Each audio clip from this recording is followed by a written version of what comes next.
Il y a un témoignage d'une sœur qui était quand je prêchais là-bas. Et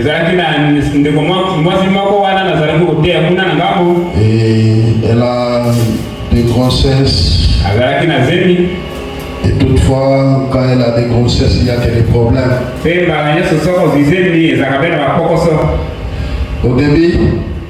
Au début de sa grossesse,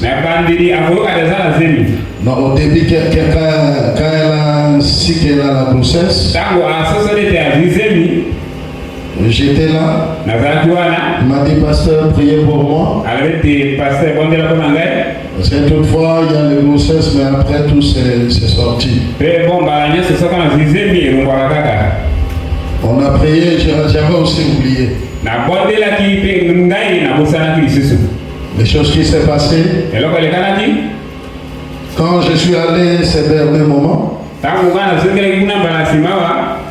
j'ai commencé à prêcher. J'ai vu la sœur était dehors. Après, quand je suis sorti, j'ai dit au frère, la sœur n'a pas encore mis au monde.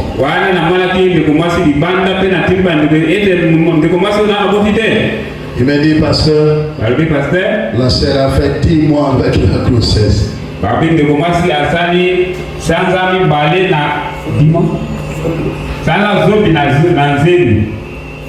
J'ai dit, bon, c'est pas un problème. Le lendemain, il prend les lettres de l'enfant. Les habits qu'ils ont achetés, ils avaient mis ça dans un truc comme ça. Il commence à sortir l'habit.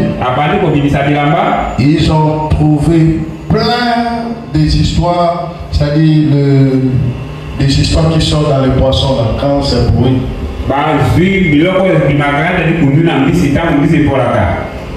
Comment on appelle ça? La coussou, la français, comment on appelle ça?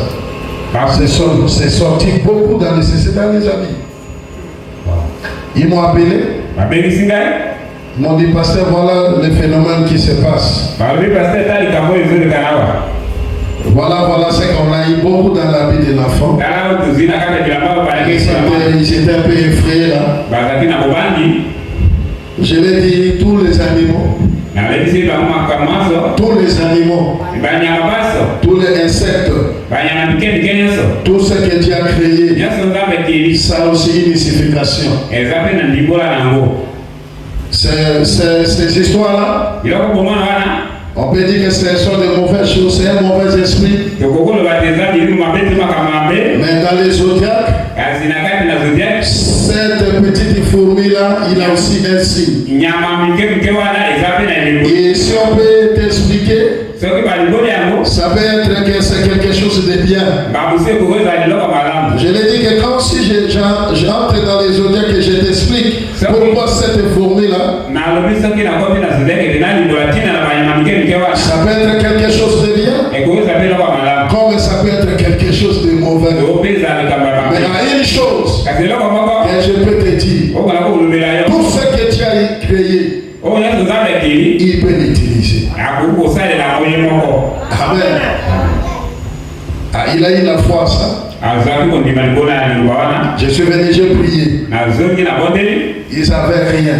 Ils n'avaient rien comme l'argent pour aller à l'hôpital. Ils me disent, pasteur, mais nous n'avons rien. J'ai dit, Dieu va créer quelque chose.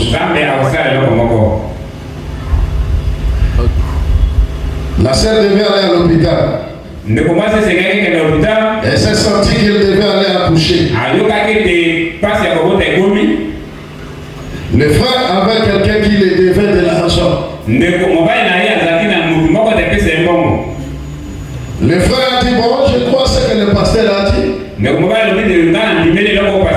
Comme si le pasteur a dit que Dieu va créer quelque chose. Il voit la personne là même pas appelée. Le frère était dans la maison,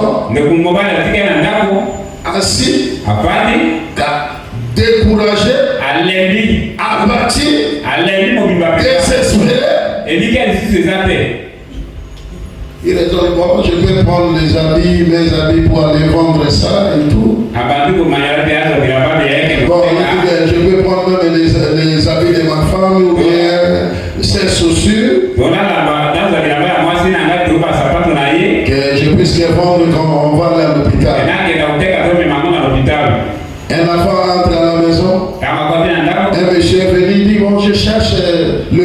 qui habite ici.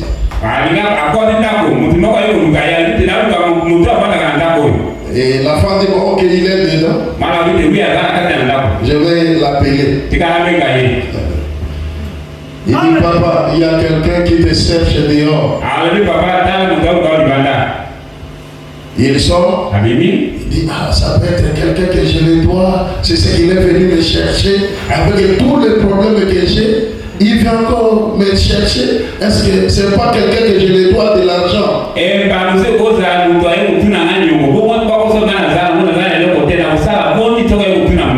a guetté par la fenêtre. Il guette à la fenêtre. Il regarde. Il dit, mais c'est toi, on dirait c'est lui qui me devait. On dirait c'est lui qui a mon argent. C'était par les mêmes fenêtres. Quand Moïse regardait, il voyait les enfants de Dieu. Mais quand Pharaon regardait, il voyait que ce sont des esclaves. Ce soir, tu es un enfant de Dieu. C'est par les mêmes fenêtres. Mais Moïse a regardé, il a dit que ce sont des enfants de Dieu. Malgré qu'ils sont dans l'esclavage, malgré la maladie, malgré les problèmes, le Dieu d'Israël va les libérer. Quelqu'un dit amen ce soir. Il a regardé, il est sorti. Monsieur, comment ça va? Le monsieur le regarde. Il dit, il met la main dans la poche. Il dit, prends ton argent. Ça lui a fait un peu trembler. Il est rentré à la maison. Il prend son téléphone. Il dit, pasteur. Pasteur. Il m'a appelé 3 fois. Pasteur. Moi aussi, ça fait que la selle a touché. La femme est décédée. J'ai déjà cette idée-là qui a traversé ma tête. Il dit, pasteur, le Dieu que tu as dit, il est réel. Ce monsieur-là, il me doit de l'argent. Ça fait des mois et des mois. Mais tel que je te parle, il m'a remis mon argent. Je dis, ce Dieu-là, il connaît les besoins que tu as là. Il connaît les soucis. Il connaît tout. Il est la manne cachée. Oh, est-ce que je peux écouter la main? Je vais prêcher sur la manne cachée. Il sera surpris. Même si celui-là, il sera surpris. Qui avait intitulé ça. Je vais prêcher sur la manne cachée. Vous serez surpris. Je l'ai dit, c'est la manne cachée. C'est ce qui est révélé de nous. Il est parti à l'hôpital. Écoutez encore. Il arrive à l'hôpital. Il trouve un médecin. Il dit, c'est la femme là. Elle a traîné avec le process. Entre là-bas. Ils ont tout fait.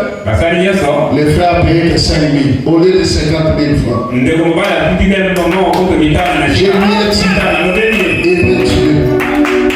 Je lui ai dit, aimez Dieu. Je lui ai dit, il faut aimer Dieu. Je dis à quelqu'un ce soir, il faut aimer Dieu. Il est grande surprise.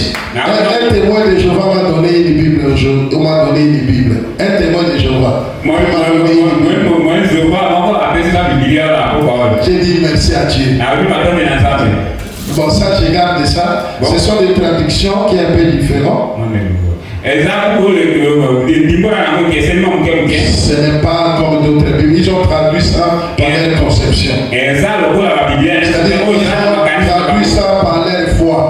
Alors moi, quand je lis ça, je le maîtrise bien. Moi, si c'est moi qui lis, je veux bien le maîtriser. Mais toi, si tu lis ça, ça risque un peu d'écarter. C'est qu'il y a beaucoup de choses ici qui est un peu contraire de cette Bible. C'est contraire de cette Bible ici. Parce que quand je lis ça, et je lis ceci, il y a grande différence Ici, il y a beaucoup de précision. Amen. Que Dieu vous bénisse. Je sais que nous allons, Dieu va nous parler ce soir. Comme tu